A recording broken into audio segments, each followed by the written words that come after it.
y a maintenant presque une décennie, la gamme Galaxy Note était la première à apporter les phablettes sur le marché, c'est-à-dire les smartphones géants. Le Galaxy Note 10 Plus bat un nouveau record pour cette gamme avec un écran gigantesque de 6,8 pouces. Et c'est peut-être un défaut, on pense que pour une fois, c'est trop grand. Pourquoi? Eh bien parce qu'on ne peut plus l'utiliser à une main. Sur cette génération, vous avez besoin de tenir l'appareil avec une main et d'utiliser l'autre pour interagir avec l'écran. Le Galaxy Note 10 Plus est donc un téléphone très grand. On vous conseille d'aller l'essayer en magasin avant de l'acheter au risque d'être déçu. Maintenant, en termes de design, Samsung se surpasse comme jamais. On a ici un petit bijou de design. Vous remarquerez que tout est symétrique, que l'appareil est juste magnifique en main.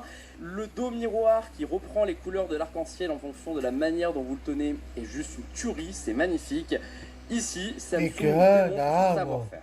Maintenant, avoir un écran géant sur un smartphone n'est pas qu'un défaut.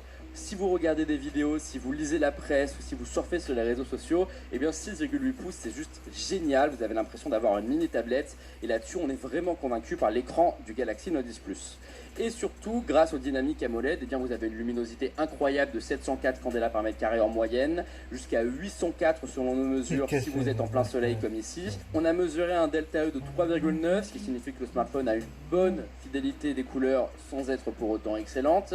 Et d'autres caractéristiques de cet écran dynamique AMOLED comme la réduction de la lumière bleue qui vous aidera donc à mieux dormir la nuit ou le support du HDR10 est réellement un plus qui fait du Galaxy Note 10 Plus un des smartphones au plus bel écran du marché. Bien sûr, impossible de terminer cette sous-partie sur l'écran sans parler du taux de rafraîchissement qui n'est que de 60 Hz sur le Galaxy Note 10 Plus.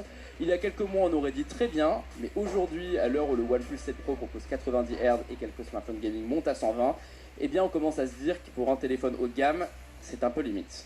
Qui dit Galaxy Note dit aussi stylet S Pen, et donc on ne change pas la tradition, le Galaxy Note 10 Plus dispose de ce petit élément. On ne doit pas revenir sur toutes les fonctions de prise de notes, etc., puisque c'est là depuis le premier Galaxy Note et ça n'a pas changé. Par contre, intéressons-nous à deux nouveautés ici. La première d'entre elles est les Air Gestures qui permettent par exemple ici de monter le son, ici de changer de morceau, ou ici, de faire un zoom dans l'appareil photo. Est-ce que c'est indispensable? Non. Est-ce que ça peut être pratique? Oui. Est-ce que ça marche à tous les coups? Moyen, on va dire une fois sur deux, mais quand ça marche, on est assez content de ce côté magique de piloter le téléphone avec des gestes. Deuxième nouveauté, l'OCR ou la reconnaissance du texte. Tout simplement ici, si j'écris une note à la main, eh bien je peux la rechercher et directement tomber dessus, ou l'exporter dans Word. Là encore, on va dire moyen, ça marche une fois sur deux, il y a des mots qui ne fonctionnent pas, mais c'est quand même bien pratique. Attaquons la partie appareil photo. Si en apparence c'est très différent du A10, on passe d'un module rectangulaire centré à un module vertical en haut à gauche, eh bien c'est en réalité très similaire. On a désormais 4 appareils photo, mais sur ces 4, 3 sont quasiment identiques au A10, ça va jouer à une différence sous l'ouverture, mais où vous avez toujours un appareil photo principal, un ultra grand angle et un téléobjectif x2 qui sont parmi les meilleurs du marché. On connaît Samsung, on vous invite à regarder notre test complet de l'appareil photo du Galaxy S10. La petite nouveauté, c'est l'arrivée d'un capteur TOF, Time of Flight, qui permet donc de mesurer la profondeur. Samsung lui donne quelques utilités différentes. La première d'entre elles, c'est le mode portrait vidéo, qui va permettre d'ajouter un arrière-plan ou du noir et blanc à l'arrière-plan, donc d'un sujet. Ça marche très bien, mais on se demande si le TOF est vraiment utile, puisque Google propose déjà ça sur les pixels à partir du logiciel. Autre utilisation mise en avant par Samsung sur le TOF, ça va être la modélisation 3D d'objets. Ici, c'est prometteur, mais vous le voyez à l'écran, ça ne marche pas vraiment très bien, la modélisation ne fonctionne pas bien, ça mélange différents objets. On remarque quand même que le motion tracking fonctionne bien et peut-être qu'au fur et à mesure des mises à jour logicielles, eh bien, le capteur TOF va devenir meilleur. Passons maintenant aux caractéristiques du téléphone. Comme le S10, on retrouve le super capteur d'empreinte ultrasonique qui s'est bien amélioré au fur et à mesure des mises à jour, le support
Porto Rico l'attendait avec crainte. L'ouragan Dorian a finalement épargné l'île, ravagée en 2017 par l'ouragan Maria.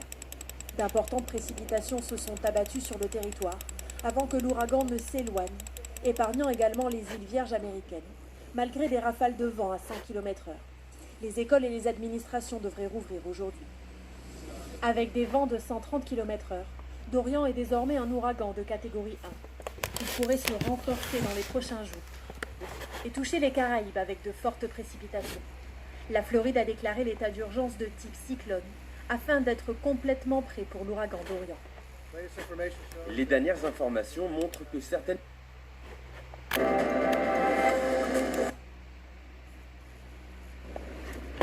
Porto Rico l'attendait avec crainte. L'ouragan Dorian a finalement épargné l'île, ravagée en 2017 par l'ouragan Maria. D'importantes précipitations se sont abattues sur le territoire avant que l'ouragan ne s'éloigne, épargnant également les îles Vierges américaines, malgré des rafales de vent à 100 km/h. C'est Les écoles et les un jour. administrations devraient rouvrir aujourd'hui.